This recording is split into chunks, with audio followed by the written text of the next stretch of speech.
Do do do do do do do do. Alrighty. Ba ba ba. We're loading. We're loading. We're loading the video. We're loading. We're loading. We're loading the video. Gotta Are give you up. having are you having fun? Yeah. Gotta give it a couple of seconds while everyone gets the notification. Right. A good reason to go on Facebook Live. Everyone gets the feelers sent out. Are we live right now? Oh, we're live Yes, right there now. we are. I'm seeing the notification. Oh, we're live right now. I'm watching me staring at down at my phone. All right. Well, then let's officially kick this off. Let me make sure we're good. Yes, we are. Yes. All right. Welcome, welcome. Here we go. It's time for another episode of the Crispy Compact Communiqué, the quarantine compact version of the Crispy Noodle podcast that we're doing. I am Rich Liebig, I'm Michael Costanzo. and we're here to give you some sort of news, some sort of semblance to our regular podcast. But we do have actually news topics in the world of sports, entertainment, and odd news this week. So it works out actually. So Yeah, it's weird. This is like the type of week where if we were doing an actual show, it'd be a full, 2 hour and 15-minute podcast. yeah, You know, like all of a sudden it was like all the news all at once. But that's okay because it actually gives us stuff to talk about. that's right. So we do actually have a full blown show here. But before we get to all of the news, Mike, how you doing? How you handling this week of quarantine? Like I've been handling every other week, playing video games and just working. That's like the only two things I do anymore is work and play video games and occasionally bake. I made cookies. I made cookies from scratch. Okay. Okay. The first time I've ever made, I've baked stuff before, but from like a box recipe, you crack an egg into the mix, you stir it up, you plop it on a sheet and it turns into a baked good. This one I actually looked up a recipe. I did all the stuff all on my own, and they came out fantastic. Delicious chocolate chip cookies with chopped walnuts in them. It was amazing. There you go. So that's like my new thing. I like to the girlfriend and I like to bake. Mm-hmm. We've done snickerdoodle cookies. We've done chocolate chip cookies. We made cinnamon buns the one time. I don't know what we're gonna make next. That's like a trend I see though. A lot of people bake during quarantine. I see a lot of baked goods happening. I mean, that's a good way to spend some time. You know, you just get your What else ingredients, are you throw gonna it in the do? oven, Yeah, go watch exactly. a movie while it bakes. Perfect. Exactly. Have you been doing any baking, Rich? How have you been staying sane? I have personally haven't been doing any baking. But I guess my big thing is, oh, I know something I have to mention. Rachel is trying to get me into the show called Legion, Okay. that was on FX, That's an and X-Men themed show, isn't it? Right? yeah, it's a spin off of one of the X-Men characters. Okay. Um, she thought I would like it, not because it's comic books and stuff like that, but actually because it's just like the way it's shot and like the way like things happen in this. Like there are just swerves that happen at random points in the show. Um, and I do like it now. The first two or three episodes are kind of slow because they have to build the world and everything. Right. So I was kind of like, I don't know if I'm gonna stick with this one, you know. And Rachel was just like, wait till you get to this episode. Tell me you're not gonna like it after this episode. And we got to that episode where everything just goes haywire, and I was There's in. always an episode with these shows where it's like you either stick with it or you drop it. I think Netflix did a study once about what episode it was that people had to get to in order to finish a series. And Yeah, it's like, do you know what I'm talking about? Did you yeah. see There's like a leash like a that make you or break have. episode? Yeah, Yeah, yeah, you only get to go so far, yeah. and Like then at some point you have to deliver. for instance, when I started watching Tiger King, it was like episode 3 for me. I told my parents like you have to make it to episode 3, and then you'll Yes, finish it. because Then you'll that's that finish the. episode 3 of Tiger King. Literally seems like an episode of BuzzFeed Unsolved.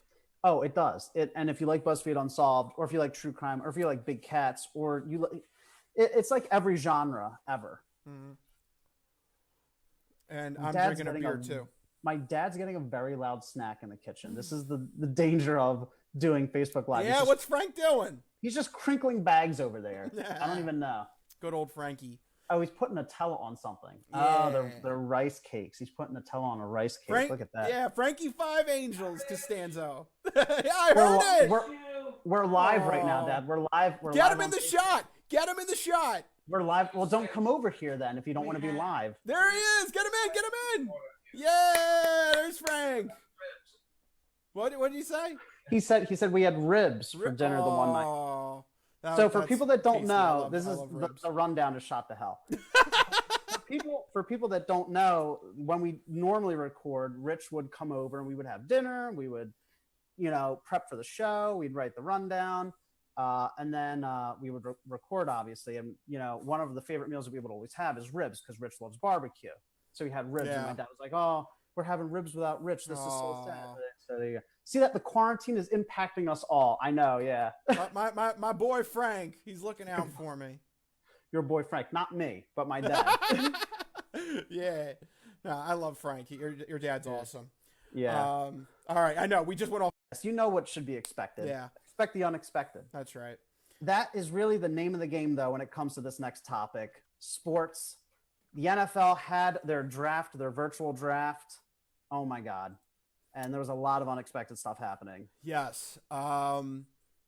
We'll get to the Eagles. Yeah. But you know what? I'm gonna start off with the Packers because that was the big story. That was actually the first night. We actually had our live reactions on the stream that night. Yep, covered it live. And I remember reading that to you on the stream. Jordan Love got drafted, and I went, "Oh, almost dropping the S-bomb." Yeah. Because I'm trying to keep it family friendly on this Facebook live stream. But yeah, this is the one that is sending shock waves all throughout the league. Basically, it's a sign that the Packers are planning for the end of Aaron Rodgers in 2 years because they have at least a significant amount of money tied up in Aaron Rodgers for 2020 and 2021. So they can't get rid of him this fast. But after 2021, they have an opt-out clause. And for them to not only waste a first-round pick, but to trade up and waste more draft capital. Right. It sounds to me like the Packers are being so proactive, they're almost kicking Aaron Rodgers out of the door. Well, look, on the live stream, we talked about how this is exactly what happened with Brett Favre, right? Aaron Rodgers is, 36 years old. He's 15 years in the league. I have the contract details right here. In 2020, he's set to make, his cap hit is $21 million. But then in 2021, it spikes to $36.3 million. And then in 2022, this is after that opt-out clause, it spikes again to almost $40 million. So you either restructure, but why are you restructuring a 39-year-old quarterback at that point? The opt-out clause, though, limits that hit. It does? Yeah. So it's wacky contract details, but basically it comes down to that opt-out after 2021. Yeah. After that, I think it's something like they take a $15 million cap hit, which is more reasonable. So dead cap in 2022 is $17 million. Yes, that's it. That's the number. So that's a little bit, you can manage that a little bit better. Yeah, exactly.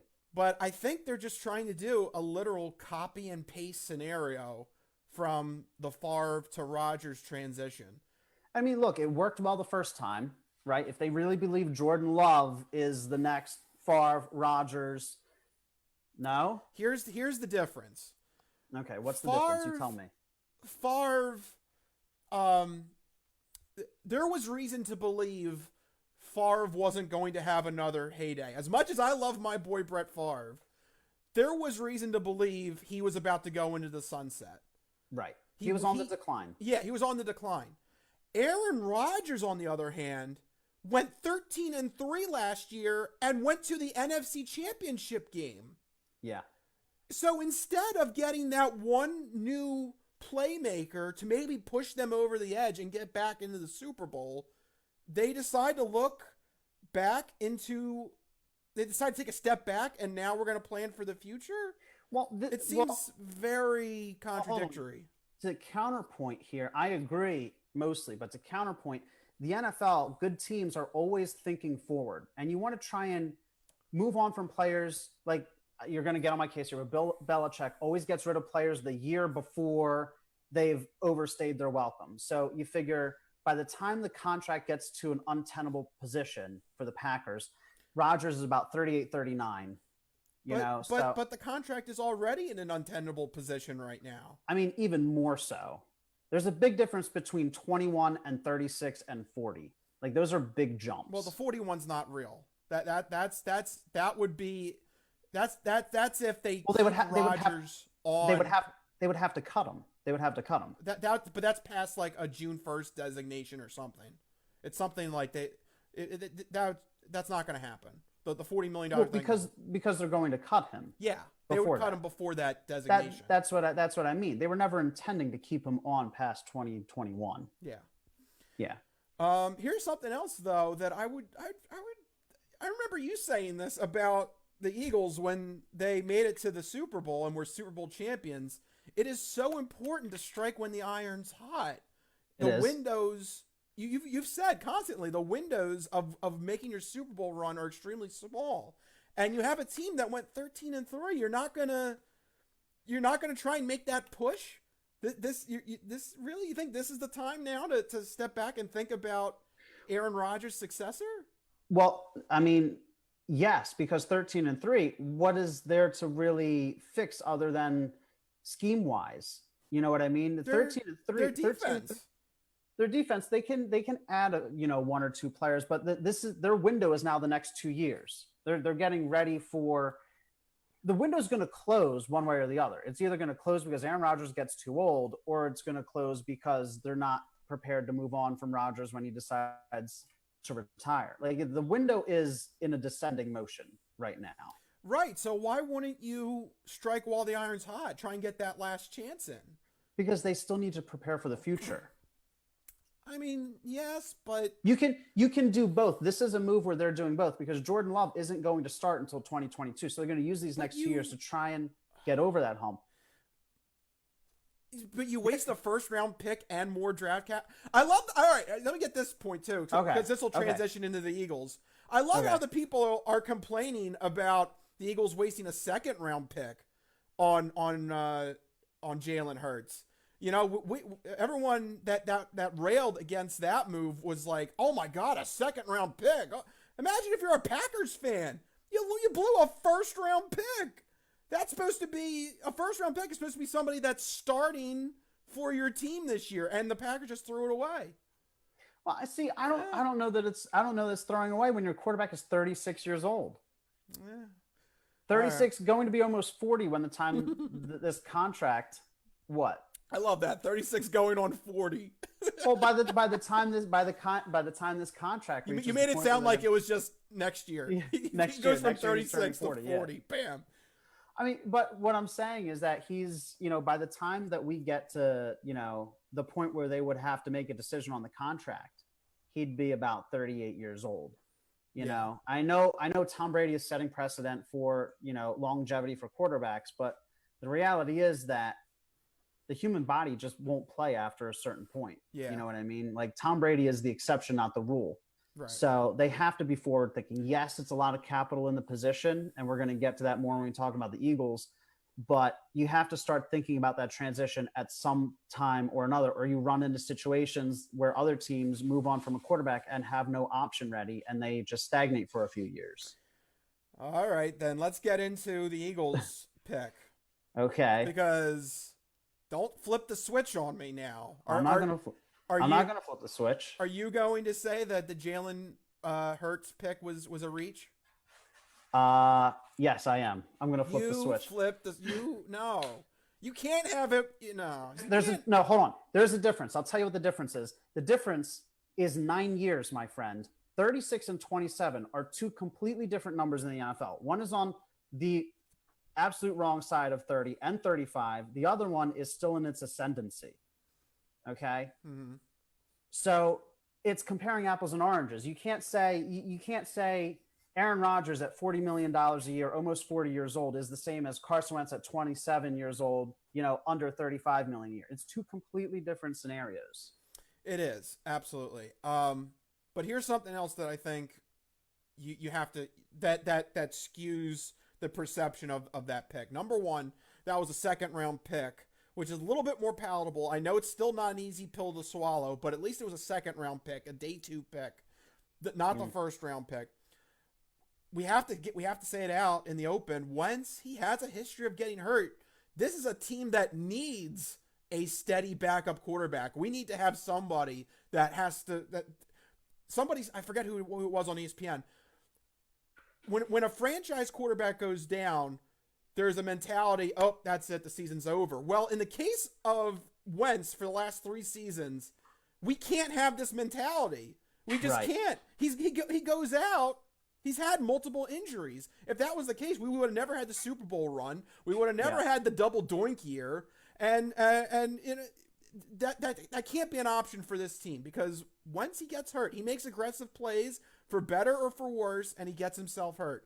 So we need to have a decent second-level quarterback, which is probably going to be Jalen Hurts, because is Nate Sudfeld really the answer? I don't know. Yeah, but you're acting like Jalen Hurts is a proven commodity, but he's not.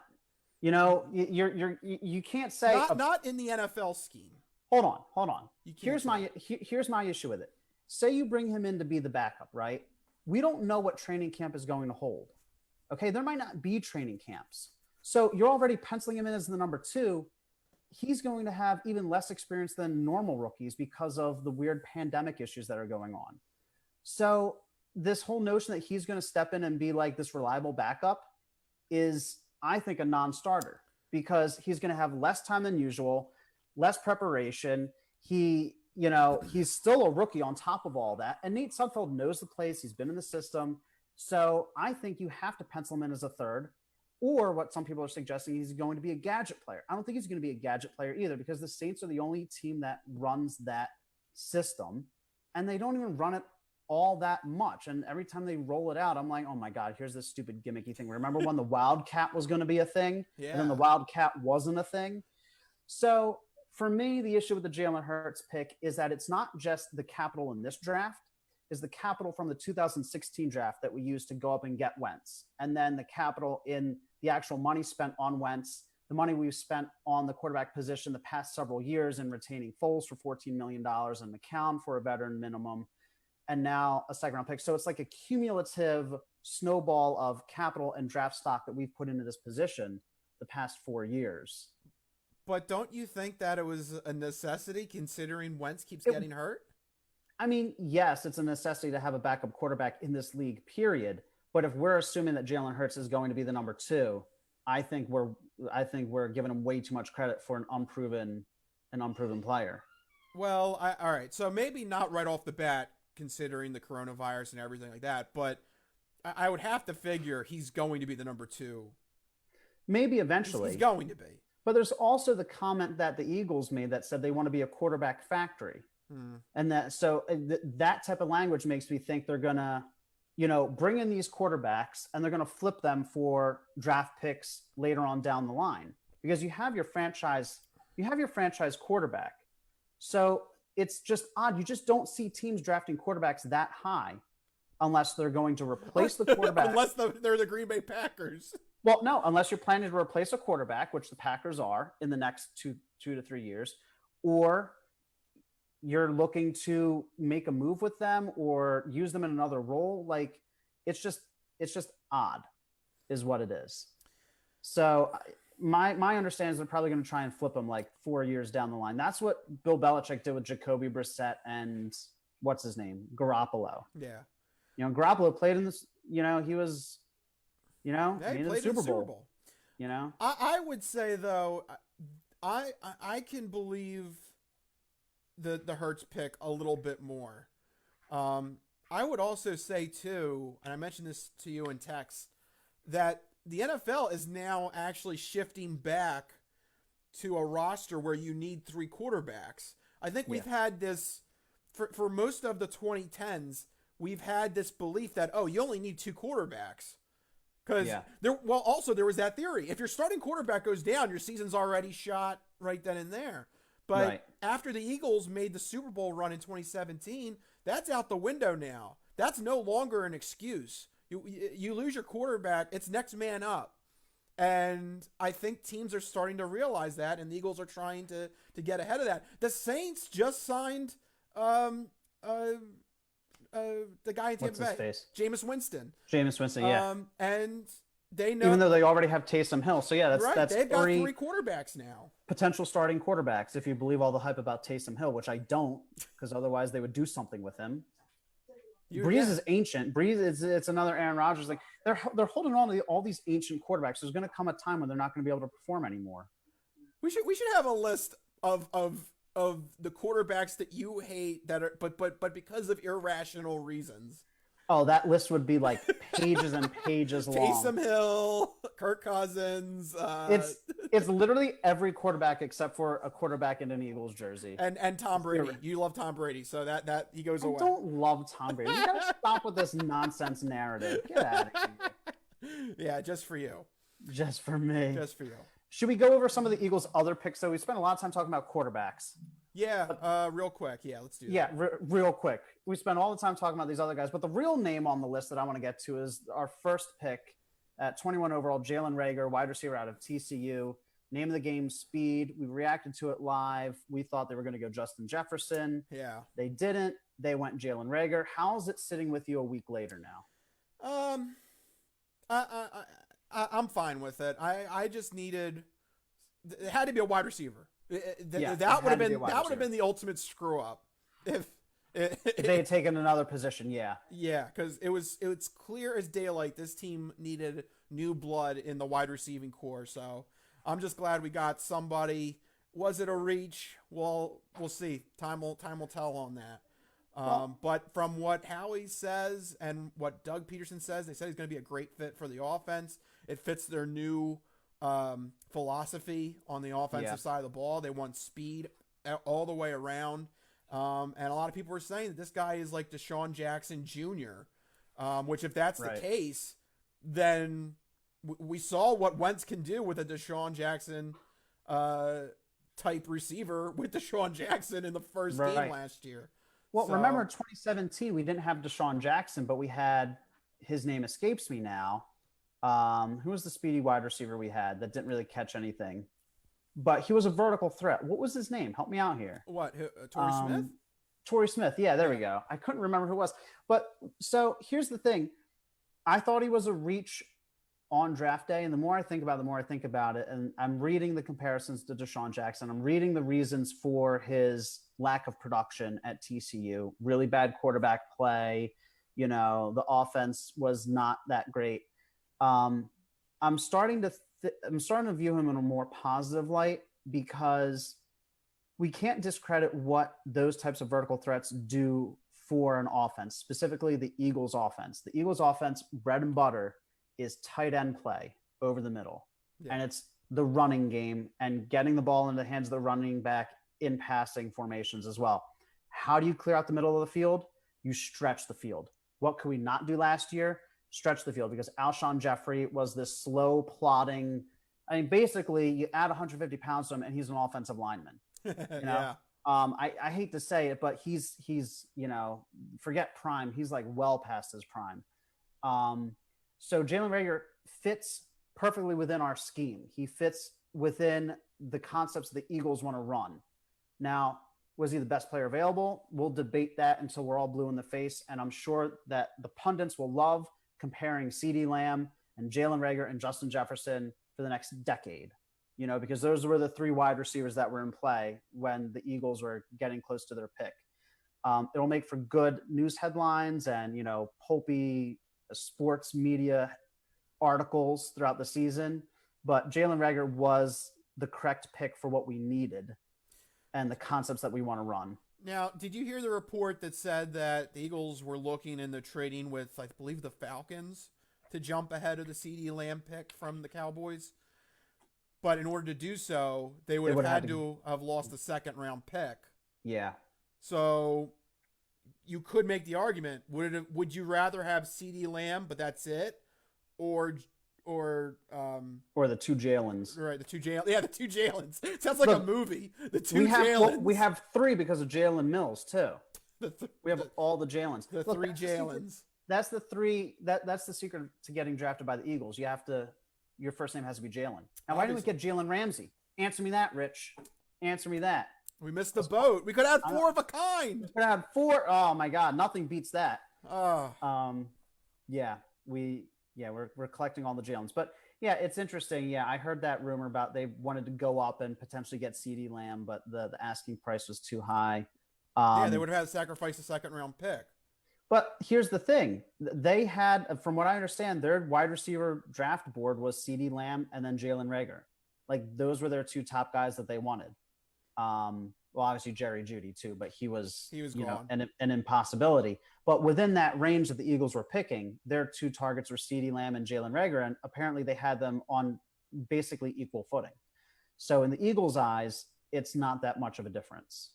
Yeah.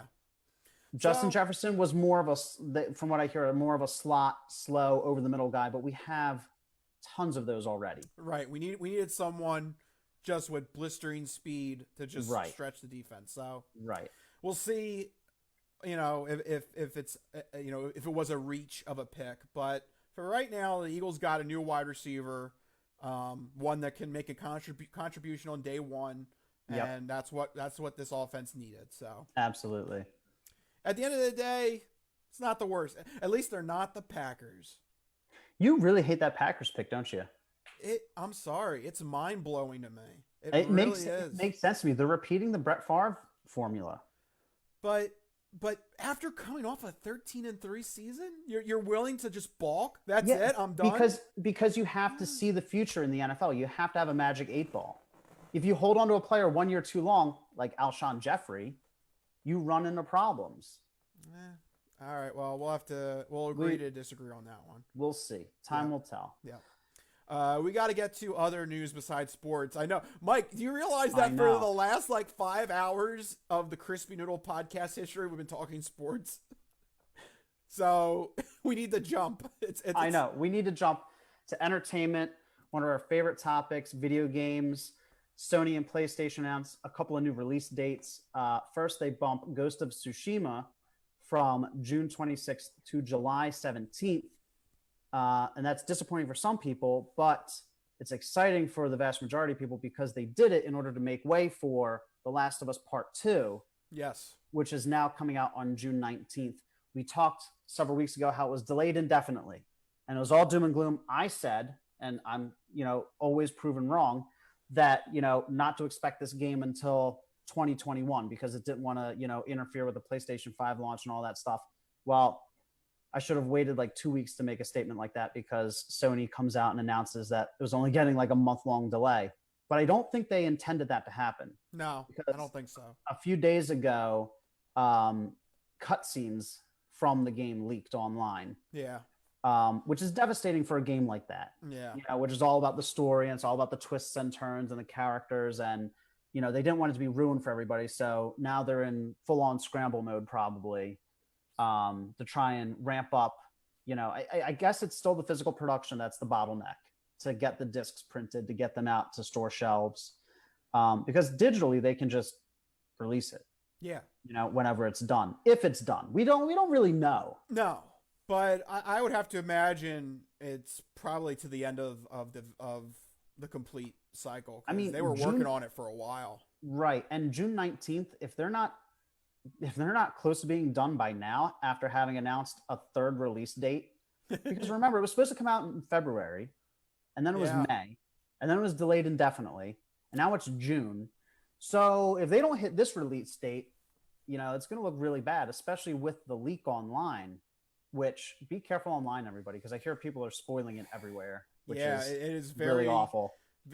To be honest with you, I've literally stayed away from anything The Last of Us because the spoilers are out there and they're in full force right now. And it's because of the whole coronavirus, people have nothing better to do than to try and spoil it for everybody. So which is the worst thing.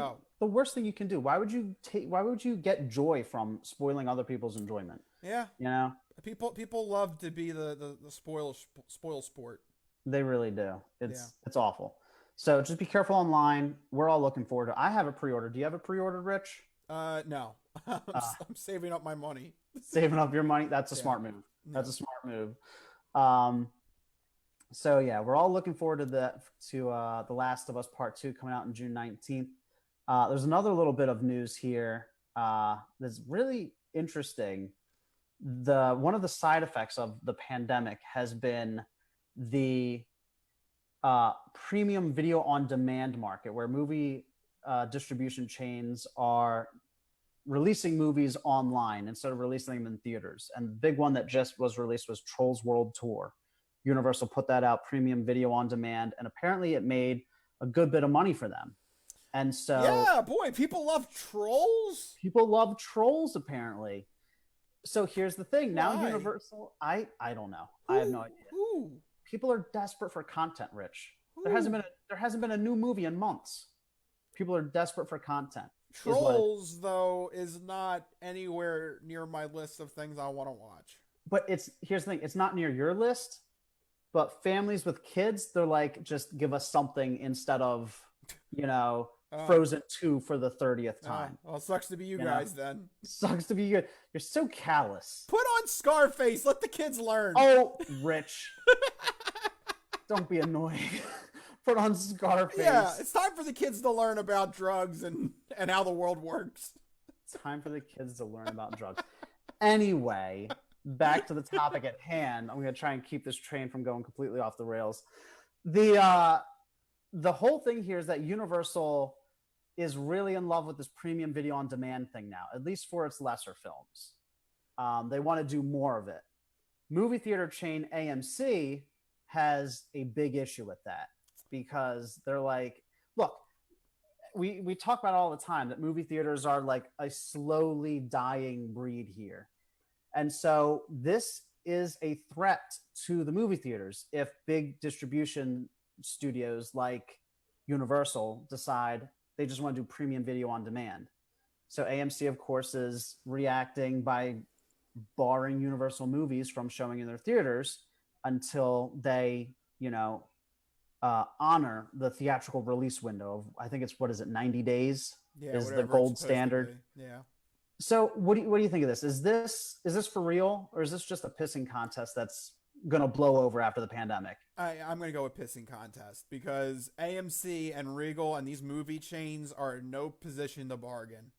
They are hurting right now, and they're going to continue to be hurting in the immediate future. So they don't have the upper hand in this negotiation. And here's another thing. While it's a fun, flashy headline that AMC and NBC Universal are fighting, the reality of it is that Universal still needs AMC for things like Fast and the Furious and Jurassic World. You're not going to make that type of money on premium video on demand. Trolls World Tour only made $100 million in its first 3 weeks. Which is nothing if you're going to have like a big major blockbuster movie. If a big blockbuster box office release made $100 million in 3 weeks, we would call it the worst flop of all time. Yeah. So I highly doubt that Universal wants to do that with Jurassic World. That's a movie they know can make $1 billion in theaters. They're like the Fast and the Furious. These are multi-$100 million opening weekend type movies. They don't want to jeopardize that. So they're going to make nice with AMC in order to keep those big blockbusters at the movie theater. Yeah. So, I mean, I don't see how AMC and Regal are actually going to use this as a power. I mean, this is really just more of a show than it is an actual negotiation. They're all just flexing is what it is. To be honest with you, the best thing I've heard is bring back drive-in movie theaters.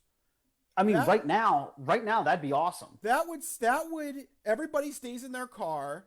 So that eases the concerns of the coronavirus or anything like that.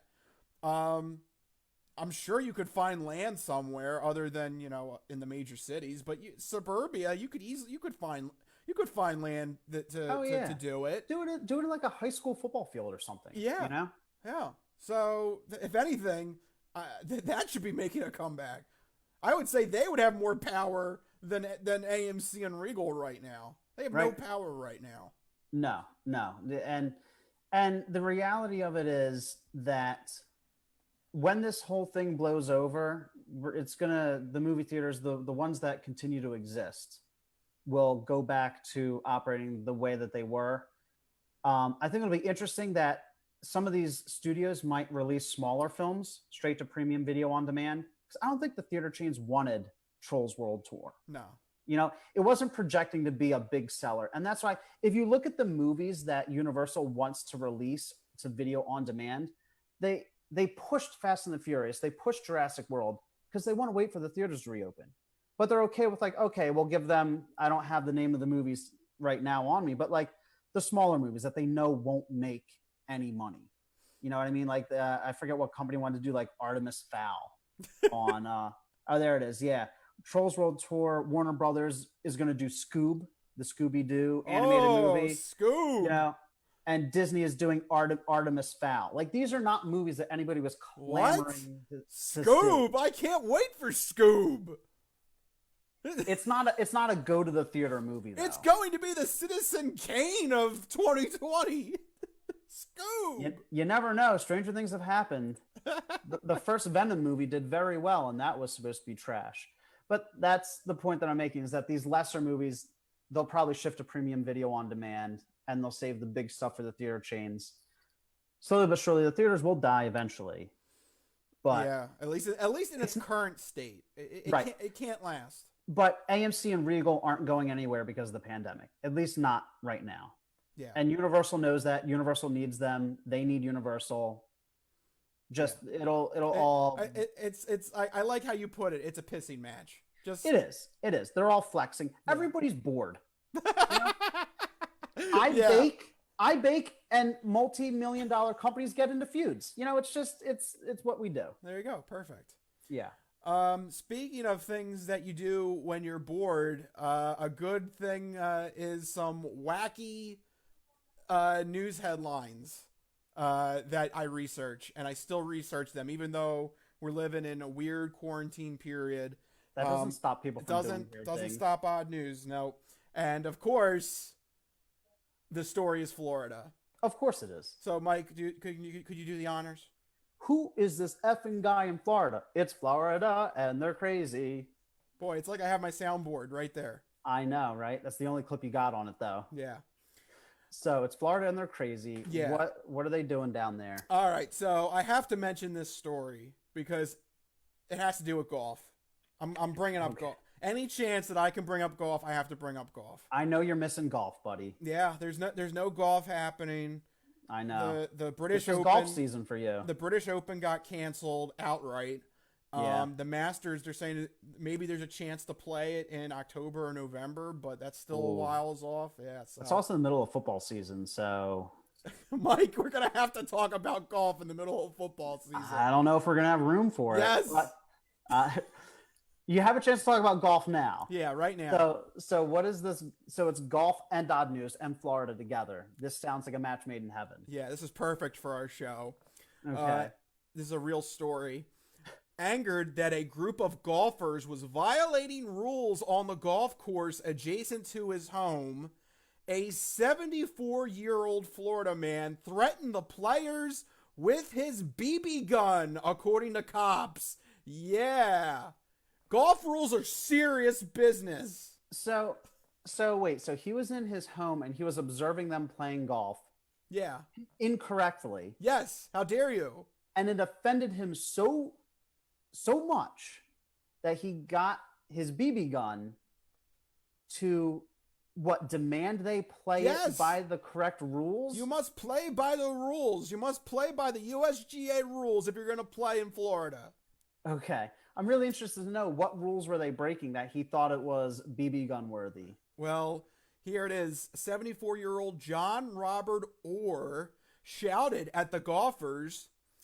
Initially, first they drove their golf cart over a bridge that they weren't supposed to. So that must have been a course rule. There's some sort of bridge that they're not supposed to do this on. But what if it was just a simple mistake? I went the wrong way down a one-way street once. You know, Well, stuff happens. well. Maybe this is the knife that was too far here.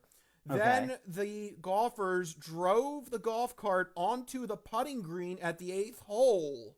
Ooh, Which I don't know a lot about golf, but that seems like a no-no. No, Because like the green is sacred, isn't it? Yes. It's like, don't even breathe on it. Don't look at it. yes, the green is supposed to be holy. You're not even, if you make the slightest divot, you have to fix it, or the golf club can say we don't want you to play here anymore. How do you fix it? What do you mean fix it? Make it There's a tool that it's a little. I don't have it with me. I should have my golf clubs with me. It's a little tiny 2-prick thing, and you dig it into the ground and then you smooth it out. What? Yes. No. Oh wait, you're serious? Like if you accidentally? So wait, how do you even make a divot on the green? You're putting. Well, let's say no. Let's say you have an approach shot, and it hits so hard. I've done it before. It's happened. Yeah, where it hits. So it hits the green too hard. So what do you do with this tool? So it looks like a 2-pronged fork. And you stick and you dig it in. And you lift that little piece of the divot, and then you flatten it out. Okay, it's a real thing. I believe you. It just seems ridiculous. Anyway, the point is that if you make a minute divot like that, you're supposed to fix it. That's how important the green is.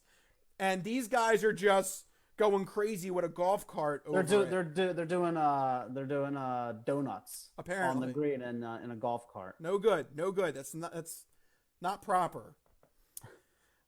So this was a par 3 hole that featured an island green, and is known as the signature hole of the golf course. Okay. According to the eyewitness reports, one of the golfers said that Orr ran and yelled at them to leave the course immediately. Oh my God. Saying that you are using the golf cart in a manner that was against the regulations of the golf course. Very formal at first. He's not the golf course police. He thinks he is. He's the neighbor. He's the watchful neighbor. Everybody has a neighbor that can't mind their own business. They're always standing on the porch with the binoculars or peeking through the blinds, observing everything you're doing, and it's like, yo, buddy, just calm down. Well, this is it. The next step. Golf courses have them too. Oh my God. Okay. By the way, this guy must be, for him being 74 years old, he must be able to move very fast. Because he's a pretty spry 74 if he's sprinting across a golf course. So he sprinted to confront them.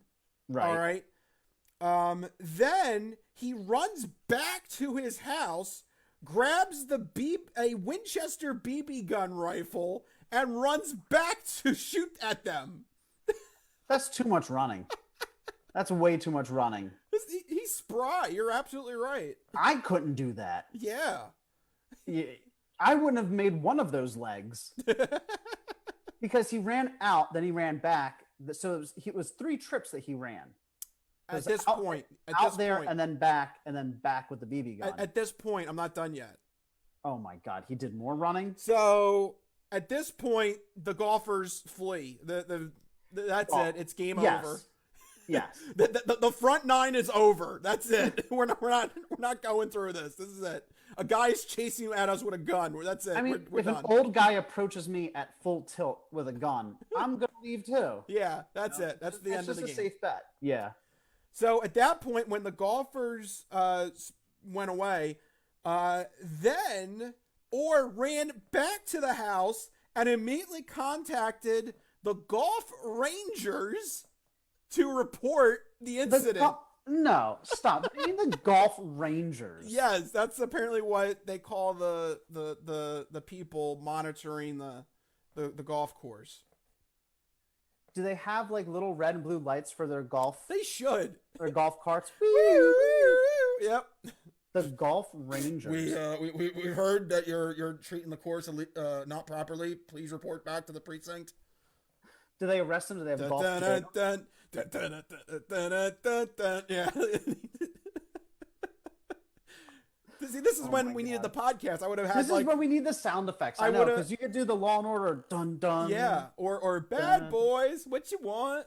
What you gonna do now? Yeah. So yeah, they No, continue to sing, Rich. apparently at this point, yeah, just take him to golf jail. Golf jail. Yeah. So Golf rangers. That is ridiculous. Yeah, the Does golf every ranger. golf course have golf rangers? well, they have people. How do they enforce rules and regulations on golf course? That's a good point. Well, they have most golf courses have people that patrol the golf course for like pace of play. Like if a group is going, Oh, really? yeah, like if a group is going too slow or too fast and they're bumping with another group, they'll say let these guys play. They're moving faster than you are or something like that. But it's usually I didn't realize that was a thing. That but it's usually like Yeah. but it's usually like one or two people and they're doing this like this is like their fourth responsibility of the things to do. right. You know, it's not actually like an actual positioned job, if you get what I'm saying. You know, Okay. it isn't like you get to apply for the job golf ranger. Rich, I hate to break it to you, What? but I just looked up golf ranger, and you can. Well, you need a high school education, and it pays $22,000. okay. Well, maybe that's at the fancier golf courses where they At the can actually fancier do it. golf I'm playing at like the public courses where I the don't. public courses. Yeah. Yeah. But anyway, the point It's is, so weird. yes, it is a thing, but it's not as rigid as you think it is. Okay, it's not like a police academy for golf. Yes, thank For you. golf people, yeah. Right. Okay.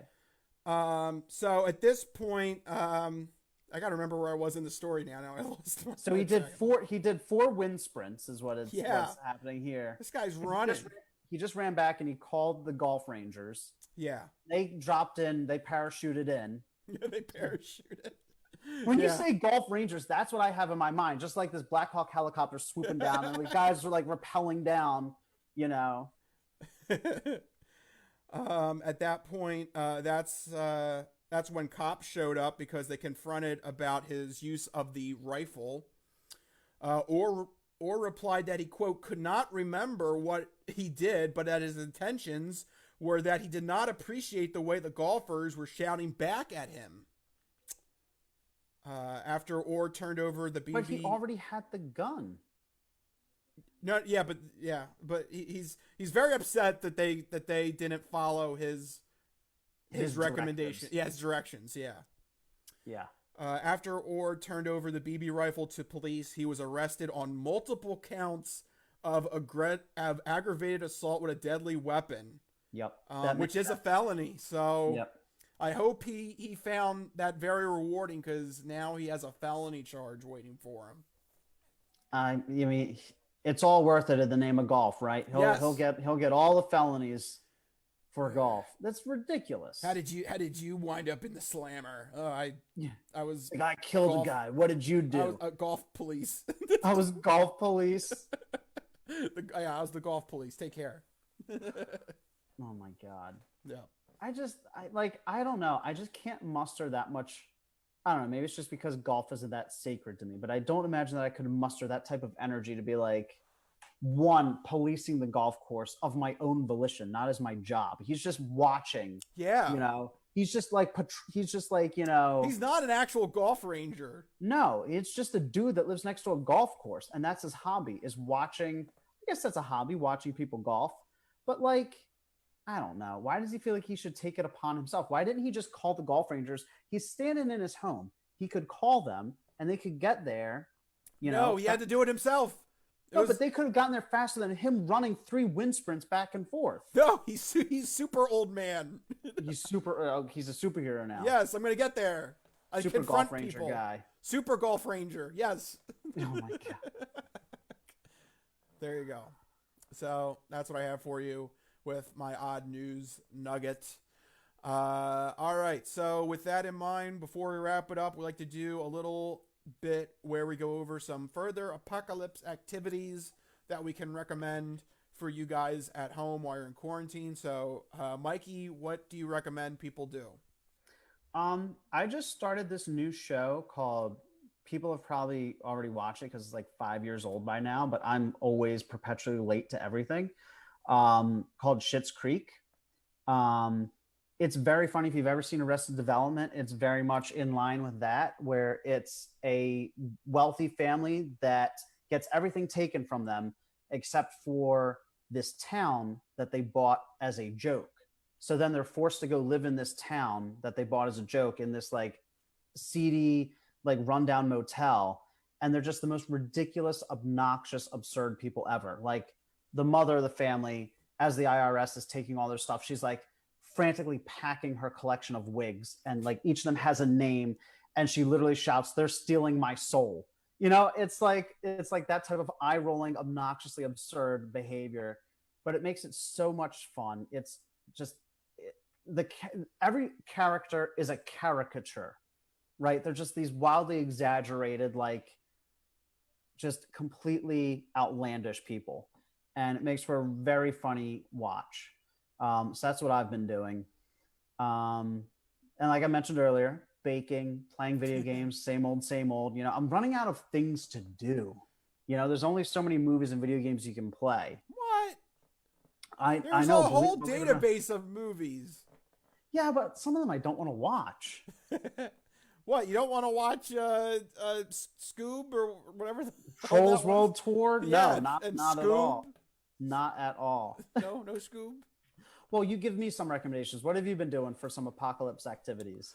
Well, I haven't been doing it personally because my thing is I've been trying to finish Death Stranding, which I mentioned earlier on another episode or something. So I'm Right. still in the middle of the weird Kojima fantasy with Norman Reedus, which He really loves Norman Reedus. yeah, it's weird. Also, by the way, randomly Conan O'Brien is in the video game.